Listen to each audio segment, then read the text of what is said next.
Wala siyang sasantuhin, kahit ikaw'y kabaro, kahit sino ka pa, basta't nagkamali ka sa ating batas, ikaw'y pananagutin. So, ano pangalan mo?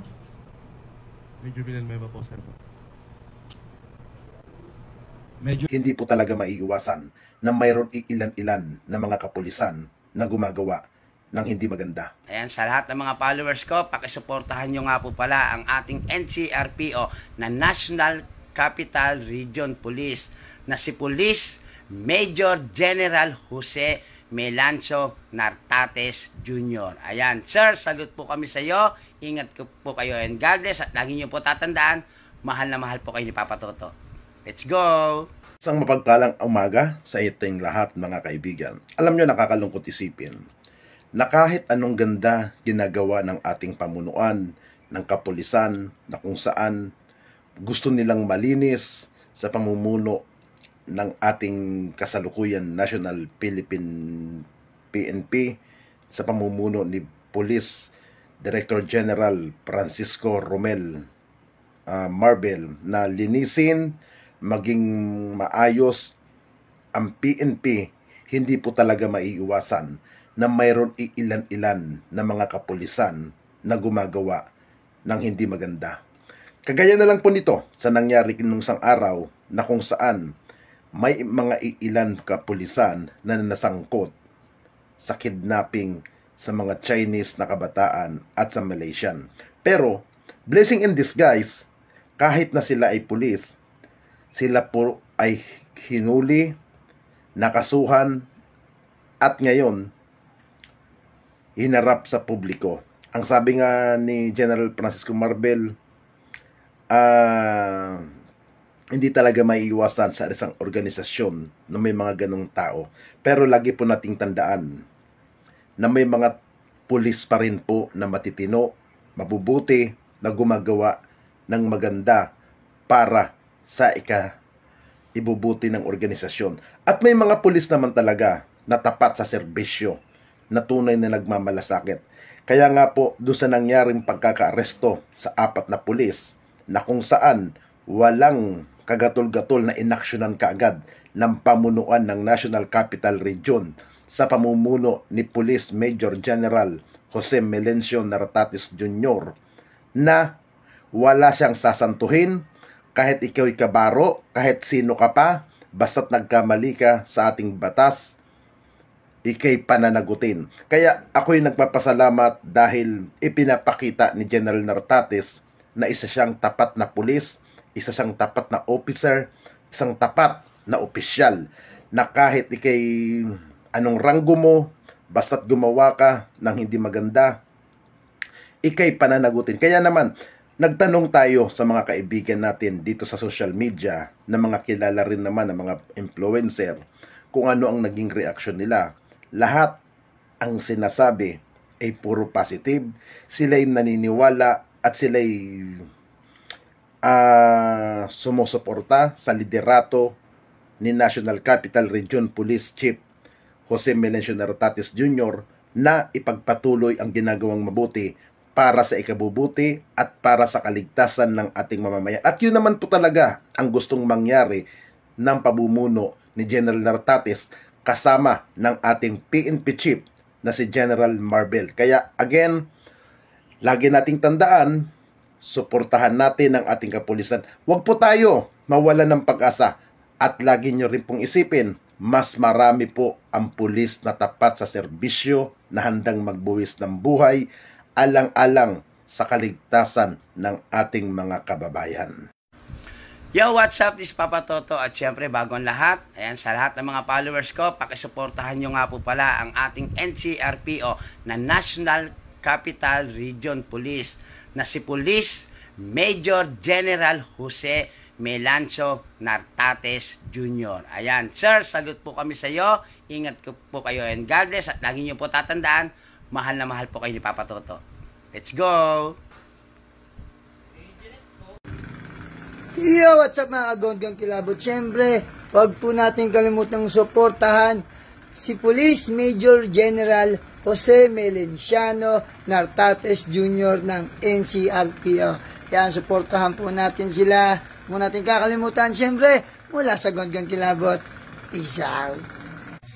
Hi, ako nga pala si mga high blood. Sumasaludo sa lahat ng kapulisan, lalong-lalo na sa NCRPO or National Capital Region Police Office under PM Gen Jose Milancio Nartates Jr. Ayan, maraming salamat po sa inyong lahat, sa inyong katapangan, kabaitan. Kung wala kayong maraming kriminal dito sa mundo. Kaya maraming salamat sa inyong lahat. Saludo ako sa inyong lahat. Yo, what's up, Tiki Okras nga pala, syempre kasama ko. LITV po. Ayan, syempre, mga parites natin dyan. Big shoutout nga po pala sa at support sa NCRPO, National Capital Region Police Office under PM General Jose Milancio Nartates Jr. Ayan o. Ayan, big shoutout po sa inyo lahat at keep safe po sa ating lahat. And God bless po. Peace. Hello! Ako nga pala si Kuya Bol, isa po akong vlogger o social media influencer na buong pusong sumusuporta sa ating matatapang at tapat na mga kapulisan. Tuloy nyo lang yan para sa kapayapaan ng ating bansa. At huwag nyong kalimutan syempre na mag-ingat palagi sa inyong mga trabaho kasi hindi biro yan. Alam ko yan, alam nyo yung bata ako. Pangarap ko maging isang pulis. Pero nung lumaki ako at nagkaisip ako, maganda ba itong desisyon ko? Tama ba itong naisip ko? Baka mapatay ako ng maaga dito. Pero sa inyong mga kapulisan, dahil sa sobrang lakas ng loob nyo, saludo ako sa inyo. Basta ingat palagi ha. God bless, mabuhay. Luzon, Visayas, Mindanao. Alam mo, yung pulis, tagabantay po ng ating bayan yan. Kaya marahil na saludo ako sa kanila dahil sa kanilang trabaho na mahirap. Di po ba kung saan-saan po sila nade-deploy at nagagampanan nila ang mga kanilang tungkulin. Kaya sa lahat po na pulis, saludo po, si Hiwaga po sa inyong lahat. Ayan na po yung masasabi ko sa inyo, and God bless always and I love you always from Hiwaga. Yon, nice ko nga palang batiin si Jose Milancio Nartates Jr. Yan, sir, I hope to see you soon. Sana po patuloy pa rin po yung magagandang serbisyo natin ng kapulisan dito sa Pilipinas. Magandang umaga po sa inyong lahat, no? Ito pong press ko ngayon ay pinapakita ng kapulisyahan sa pangunguna ng ating Chief PNP, of course, Romel Marbil, ang kagalingan ng PNP. At ako'y natutuwa sa performance ng NCRPO sa pangunguna ni General Nartates. And of course, si General Rosete sa ating anti-kidnapping, si General Abrenica, at ang bagong Chief of Police ng Pasay, kabago-bago pa lang, tingnan nyo, si Colonel Pabunita. Ha? Bakit? Napakahalaga ng araw na ito dahil ito'y tungkol sa mga kidnapping. Ang nahuli po natin ay mga pulis mismo. Mga kabaro nila at ang pinakamataas na rango ay isang major. Ladies and gentlemen, maraming salamat. Thank you for being here as we address an incident that occurred around 12:20 a.m. on June 2, 2024. Ito'y nangyari ng madaling araw ng June 2, no? 12:20 ng umaga. 4 na dayuhan ang nasa isang Lexus na sasakyan at ito'y flinag-down ng motorsiklo ng PNP Motorcycle Cops sa Taft Avenue sa Pasay. Itong mga pulis na ito na nakamotorsiklo ay may sumusunod na white van sa likod. So yung Lexus hinarangan ng motorsiklo at sa likod itong silver white van. At pagkatapos bumaba at kinuha yung 4 na dayuhan. They abducted the 4 individuals.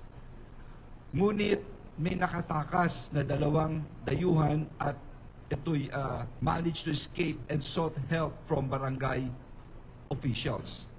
The remaining 2 captives were released around 6 o'clock a.m. on June 3 after a ransom of 2.5 million was paid. Nung ito'y nalaman nila General Nartates at ang kanyang grupo sa NCRPO at ng SPD, no, in coordination with the AKG, with the anti-kidnapping group. So 3 ang nagtulungan dito. Hindi sila kagad, sabi nga ni General Nartates, bawat minuto ay napaka-importante. Hindi sila natulog nung umagang yon. Kanila kagad, nag-launch kagad sila ng investigasyon dito. Yung victims ay sila Meng Zhao, 29 years old, and Yang Zuwan, 30 years old, parehong Chinese nationals na tumakas. At saka si Tang Heng Fei, 25 years old, a Malaysian national, and Shi Yi Xuan, 32 years old, a Chinese national, both of whom were injured and released after the ransom was paid. Itong dalawa. No? So, dahil dito, nahuli ang mga suspect dahil sa kanilang ginawa. Talagang hindi natulog tong grupong ito. Tinignan ang CCTV, inimbestigahan lahat, at nahuli ang mga suspects. No? Ang mga na-apprehend na suspects, including Sergeant Angelito David, Sergeant Ralph Tumangil, Sergeant Ricky Tabora, and Major Cristil Carlo Villanueva. However, yung mga ibang tao, kamukha ni Marion Tiambao Badando, Roderick Valbuena, at iba pa, no, known only by their aliases, remain at large. Hinahanap pa ho natin, adding urgency to our ongoing pursuit. Kung kakilala nyo itong mga taong ito, no, pakibigay lamang ang informasyon dito po sa Philippine National Police. Maraming ebidensya ang mga nalikong, ang 2 motorsiklong ginamit mismo doon po sa pag-abduct, ang PNP issued firearm, 2 cellphone, mga documentary evidence, kamukha ng CCTV footage, at ito pong mga tumistigo. May mga tumistigo at na-identify po talaga sila. No? So, mga reklamo for kidnapping with ransom, robbery, and carnapping have been filed against the arrested suspect through an inquest at the Pasay City Prosecutor's Office on June 3, 2024. So, ang bilis ha. I would like to commend these men. I think it's just about roughly 15 hours, 13 hours na solve kagad nila ang krimen na ito. No? Of course, less than 24 hours ang pagkakasolve nito. At ngayon po ay kamukha na sinabi ko na inquest na po. The investigation is ongoing to identify any previous kidnappings incidents involving these individuals. Kaya tinitingnan namin yung mga iba pang mga kaso ng kidnapping, binabalikan lahat po ito, ano involvement ng grupong ito. Dahil ito'y nakakagulat, no? Maski ako nagulat na mismong pulis pa ang involved dito. Kaya nga malaki ang bilib ko sa grupong ito. Dahil isa lamang ang statement na sinasabi ng kapulisan sa pangunguna ni General Malbir, talagang ultimo kabaro, wala akong sasantuhin dito. Talagang uhulihin talaga ito, maski sino man mga taong involved po rito. This incident is a serious breach of public trust and the core values of the police force. The Philippine National Police will not tolerate any misconduct within their ranks. They are committed to transparency throughout the investigation and prosecution process and will provide regular updates to ensure all developments are communicated effectively. Of course, inuulit ko, ako ay talagang iba pakiramdam ko dahil iba yung inuhuli mo yung kabaro mo eh. Iba yung mabilis eh dahil yung iba dyan magtatakipan. But look at these people. Wala ho talagang sinabi nila, maski sino kahuli ka. Again, I would like to commend the efforts of our Chief PNP under his leadership. Talagang droga, ang daming nakuha mga krimen. Ang ating NCRPO, General Nartates, of course, the new Chief of Police, kita nyo, bago pa uniforme niya, ha? Si Colonel Pabonita ng Pasay, ang ating pong SPD, si General Rosete, and of course, ang anti-kidnapping group, si Abrenica, si General Abrenica, and the rest of the team. Magandang umaga po sa inyo lahat. At this point, first of all, I would like to present yung mga biktima muna. Unahin natin yung victims. Andito ba yung victims? Wala pa. Anything, victims? Victims muna, bago natin pakita.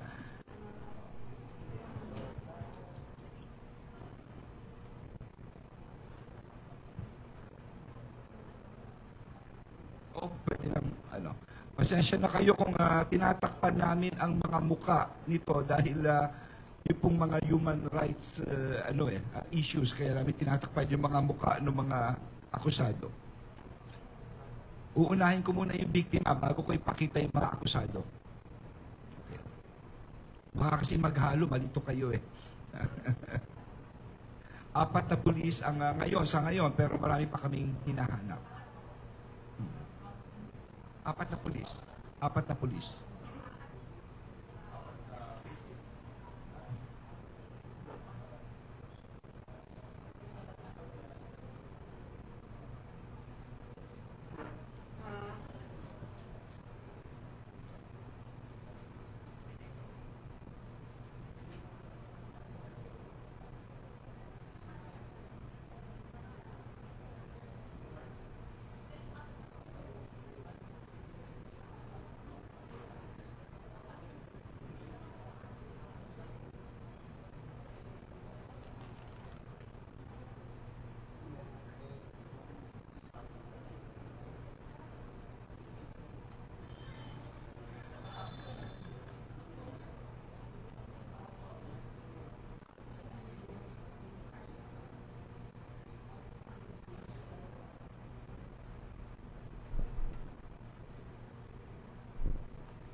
So medyo wala pa ho yung biktima. Siguro palabas ko na lang mga akusado. Okay? Akusado na lang. Let's just have the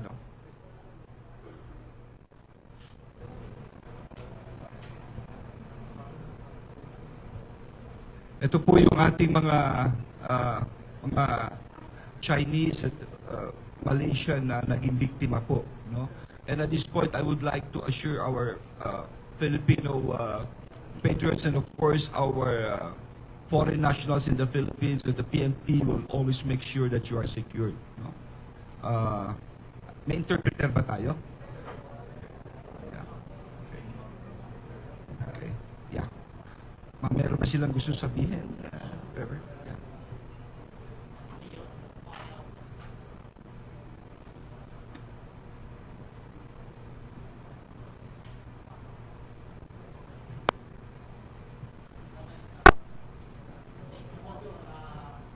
Nagawa niyong tulong na na-rescue sila. Mic test. Sabi po ni Sir, thank you po sa na-rescue sila nung time na nahuli nila yung Okay, so ito po, puro mga bata. They're very young, ha? Okay, so at least you're okay now, ha? Okay, and they're very safe. Okay, thank you. At this point, sige, okay, thank you. Siguro we will call on those, thank you, yeah. Again, we assure everyone that the PNP is here to make sure that everyone will be secured, no? At inaano ko nga, we're now trying to backtrack on several cases years back, no? Tungkol po rito. So we're now going to call on the accused.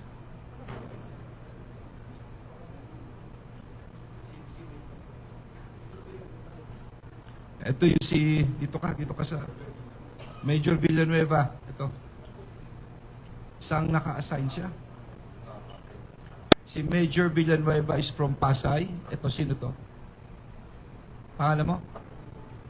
MSG Tabora. Okay. Si Tabora ng Regional Headquarters. Ito.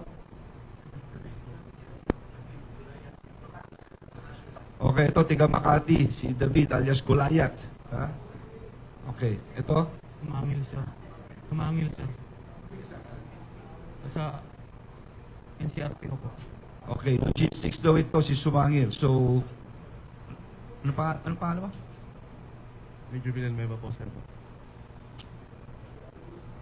Major Villanueva sa Pasay. Okay?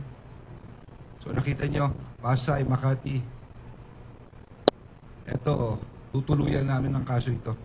Tibay talaga. We'll make sure of that. And we assure the public, no? Magagaling itong mga pulis natin na ito. Okay. Chief, do you have anything to say? Magandang umaga po sa inyo lahat, no? Unang-una, we are not happy na talagang involved yung police. And sabi ko nga, hindi na natuto itong mga to eh.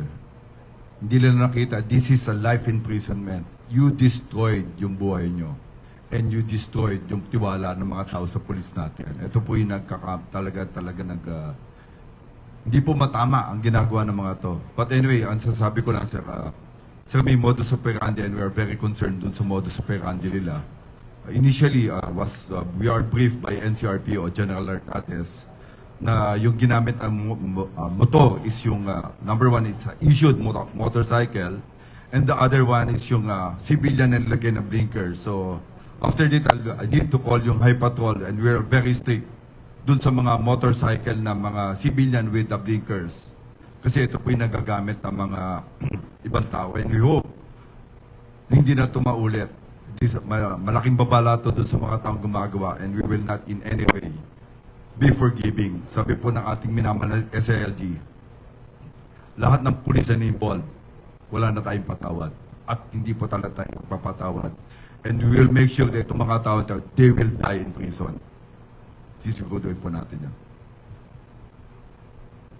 Maraming salamat. Ito'y of course sa guidance at leadership at sa pag-uutos ng ating mahal na Pangulo, President Ferdinand Bongbong Marcos. Nag-command conference kami kahapon at ayun ang mahigpit niyang bilin to go with impunity against all criminals. Tama si General Marbil, yun na masaklap. Kapwa-pulis pa. No? At this point, I would like to give the mic to General Artates na talagang walang minutong sinayang para talaga imbestigahan at hulihin ang mga tao ito. General, please. Thank you, sir. Yung nakikita nyo ngayon is just, we are committed to finally convict and or have a good conviction dito sa apat na arrested and as well as those identified personalities.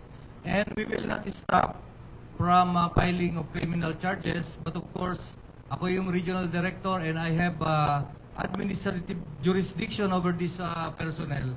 Corresponding administrative charges will be filed such that siguro in matter of 2-3 months magkaroon tayo ng disposition. At hindi lang yon, we have some informations and or discontinuing investigations will finally lead to unearthing several cases that they have committed in the past. So as of now, we have counted about 4 cases, including 4 cases of kidnapping for ransom and as well as their cohorts. So in-identify na natin sila and we are closely in coordination with the anti-kidnapping group for the informations and or evidence that pwede nilang ilagay para sa pag-file ng kaso. So rest assured that we will account everything, every person, every personnel, lalong-lalo na sa Philippine National Police or NCRPO at kung sino man na member ng Philippine National Police. Kasi ito yung gumagawa ng mga hindi mabuti such that, sabi ko nga in every kausap ko sa inyo, 95%, 5%, not more than 5% lang sila. Sila yung sumisira doon sa mabubuti gumagawa ng 95%. And it's very unfair doon sa 95% na PNP na gumagawa nito at sila ay malo moral dyan. So, it must put into stop. Nasisira yung image ng Philippine National Police at magtutuloy-tuloy yung campaign natin dito, sir. So, sir. Maraming salamat, General Artates. Of course, siguro let's open the floor for any questions, Jean. Yeah. Thank you, sir. Our SILG is now ready to take your questions. And once again, a gentle reminder, kindly focus your questions on today's agenda regarding the arrest of rogue cops in the kidnapping of 4 foreign nationals. Our first question will come from Ms. Dea Ilagan of UNTV. Good afternoon, sirs. Good afternoon. Good morning, SILG. Sir, tanong ko lang, mula sa iba't ibang stasyon, mula sa iba't ibang unit, itong mga suspect na ito, hindi ba sila sindikato na? Bakit sila nag-vault in para gumawa ng illegal, mangidnap? May ganun po ba tayong investigasyon? Well, at this point, tanggalin ko na muna yung mga suspect. Sige.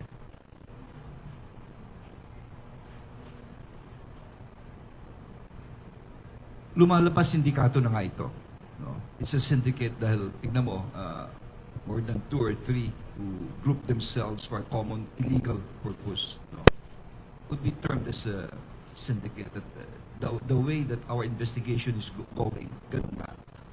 Ang masaklap dito, ang masaklap talaga rito, of course, may mga civilian. Kita nyo, major. Kita yung mga kinidnap, puro mga Chinese, Malaysian nationals. Tapos kung saan galing, nakita niyo yung purpose. Iba-ibang lugar, may Pasay, may Makati, may Manila. No? So para talagang pinili. No? Kitang-kita mo. Pero huwag kayong mag-alala. Napakaganda ng efforts na ginawa ng Chief Marvin, ng Nartates, ng SPD, of course ng anti-kidnapping. Lahat ito po, babalikan. At maganda ang break dito. We will make sure talagang dudurugin itong grupong ito. Sir, for sure, hindi lang itong 4 na ito. Kung ito ay sindikato na, hindi lang itong 4 na ito ang involved. Ilan pa po ang tinitingnan natin at iniimbestigahan? As I have mentioned kanina, individuals such as Marion Cambao Badando, Roderick Valbuena, and several others known only by their aliases remain at large, adding urgency to our ongoing pursuit. No? May mga jandos pa po rito, no? Malalim ang investigasyon dito, ipapakita po ito, at itignan natin if we could even show pictures para mahanap itong mga iba na kung na-file na po sila Baldando, sila, no? Na-file, siguro ikakalat kami ng litrato para matulungan naman kami ng publiko mahanap itong mga kasama nila sa grupong ito. Sir, sa PNP side, meron pa ba tayong iniimbestigahan na possible na involved pa rin at kasamahan nila? At meron ba silang mga recent din na may mga kaso ba sila dati, itong grupo na ito? Well, actually, mas mabuti siguro kung si Chief PNP ang sumagot. Doon sa briefing na ginawa ng AKG, we are looking back. Meron pa, pero hindi natin masabi kung talaga. But ang sinasabi po, there are so many jandos, hindi pa umaamin itong mga taong to. But huwag kayong mag-alala, hindi naman po namin tatago kung talaga may involved ng police. But initially, based dun sa po natin, may mga kasama lang.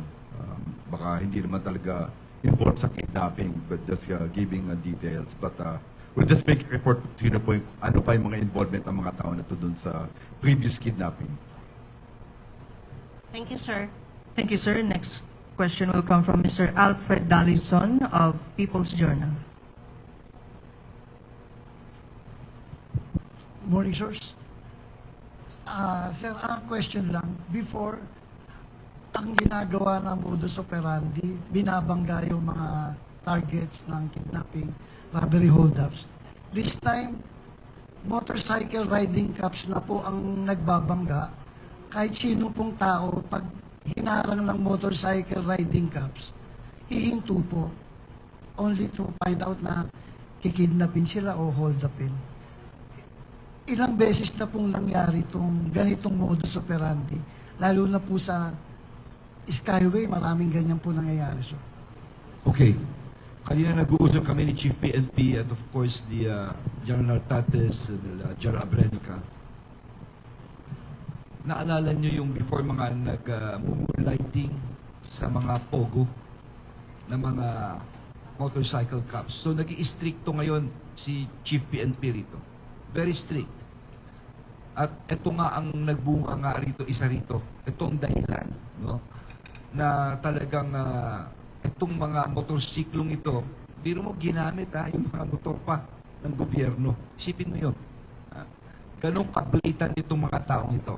Kaya nga ito ay modus na ito ang talagang tinitignan ngayon dahil hindi ka lang bubungguin haharangin ka na lang tapos may nakaabang na sasakyan sa likod para kunin ka So, tinitignan nilang lahat ito and we will make sure that there will be new policy on this na ilalabas si Chief Chief PNP, nag-uusap kami kanina tungkol dito sa mga police escorts, no? Pero wag siya lang mag-alala, there will be, may mga ilalabas kaming mga polisiya tungkol dito. I'll give the microphone to the Chief to talk about these things. Tama po yung sinasabi ng ating minamahal na SLG, no? We will make sure na yung mga illegal na civilian, may mga blinkers will be hard on them. Talagang papatubad po natin. Then second, at sinasabi ko po kay Secretary po natin, yung mga ginagamit, and we will very strict doon sa ginagamit ng mga best ng mga pulis na yon. Sisiguruduhin namin na hindi na magagamit ang iba. And we will put markings, individual markings sa mga tao. Kasama ng HPG, kung nakita HPG lang, then we will be putting a number or a mark para fully identified yung mga tao. So kung walang mark na ganito, ay hindi po talagang tunay na pulis yan. I'll make sure. Sabi nga natin, we'll go back to the drawing board kung ano po nagagamit ang modus operandi ng mga ito na madaling lang bilhin sa labas eh. And that's one of our problems. So pwede silang bumili ng mga uniform or any na police na items, no? So we'll just talk with our SILG and come up with a better policies para sa Philippine National Police. Sir, last na lang. Sir, can you give us a background dun sa apat? Mga pogo ba to o galing sa casino? And yung info na meron silang kasabwat na taga-immigration din po. Can I request General Tates to answer this question? Okay, since you're asking about the profiling of the victim, these are Chinese, foreign nationals, nandito sila as tourists. At the same time, yun lang muna ang masasabi natin na profiling nila. No? What's so important is they are here to make good of their complaint at hindi sila atras, no? At ating hikayatin sila na i-pursue yung complaint. But as of now, no criminal activities or criminal record here in the Philippines yung apat na kidnap victim.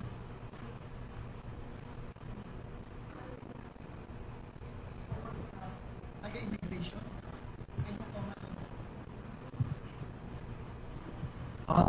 Yung cohort na accordingly taga-immigration, it turned out na hindi naman siya taga-immigration. So, nandun sa records of investigation, the case had been filed. Anyway, we have identified this personality and the case had been filed against him.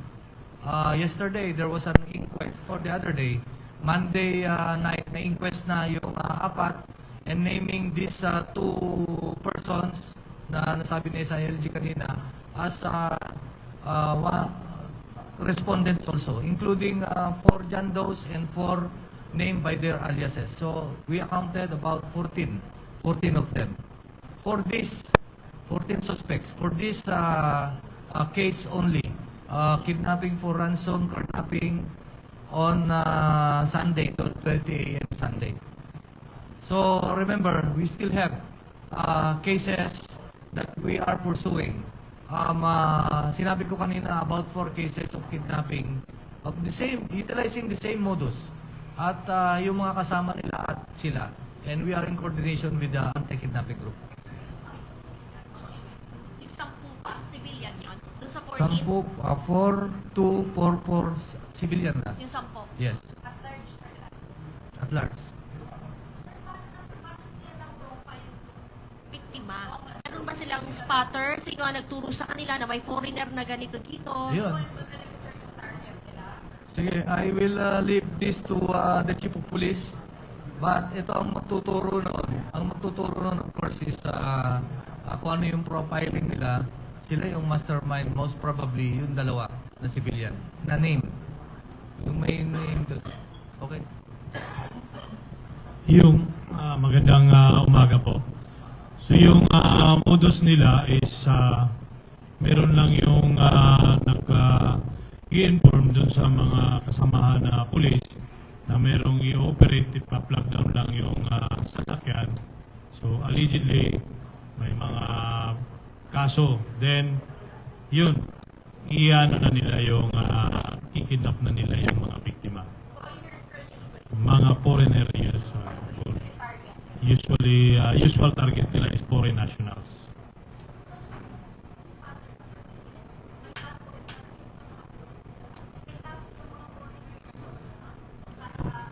Yun yung modus nila na accordingly may mga kaso yung mga sa immigration.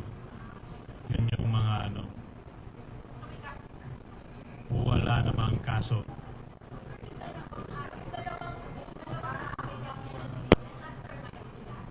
So yun yung nag-orchestrate ng mga plano na ganito yung gagawin nila, yun yung mastermind.